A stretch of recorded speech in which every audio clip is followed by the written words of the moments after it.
নমস্কার বন্ধুরা, কত তালশাঁস দেখেছেন? আজকে আমি তালশাঁসের জুস তৈরি করব। দেখুন আমি কিভাবে তালশাঁসের জুস করি। দেখেছেন বন্ধুরা, কতটা তালশাঁস বেরিয়েছে। এই তালশাঁসের এবার আমি জুস করব। মিক্সিতে আমি প্রথমে এই দেখুন বরফগুলো দিয়ে দিচ্ছি।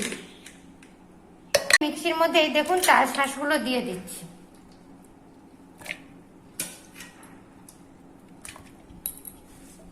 এবার এর মধ্যে দেখুন 1 চামচ চিনি দিয়ে দিলাম। এবার এর মধ্যে আমুল ক্রিম দিয়ে দিলাম। এবার এর মধ্যে দেখুন কনডেন্স মিল্ক দিয়ে দিচ্ছি।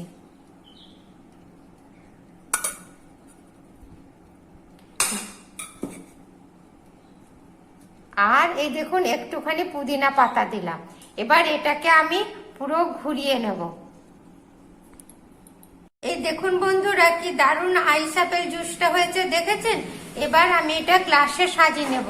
গ্লাসে সাজিয়ে নেওয়ার সময় এর মধ্যে এই দেখুন সবজা 2 চামচ দিয়ে দিলাম।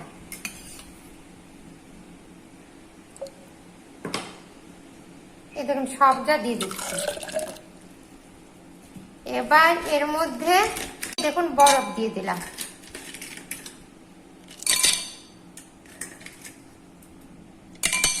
এবার এর মধ্যে এই দেখুন তালশাঁসের জুসটা দিয়ে দিলাম।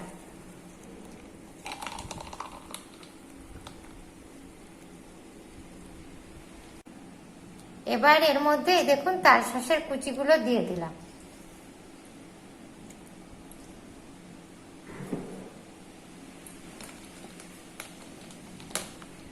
এবার এটাকে এভাবে একটু নেড়ে নিলাম।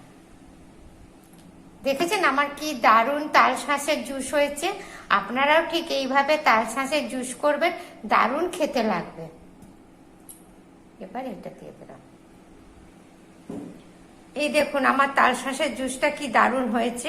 আপনারাও এইভাবে তালশাঁসের জুস করবেন, দারুণ খেতে লাগবে। এটা এই গরমকালে এটা পেটের পক্ষে খুবই উপকারী।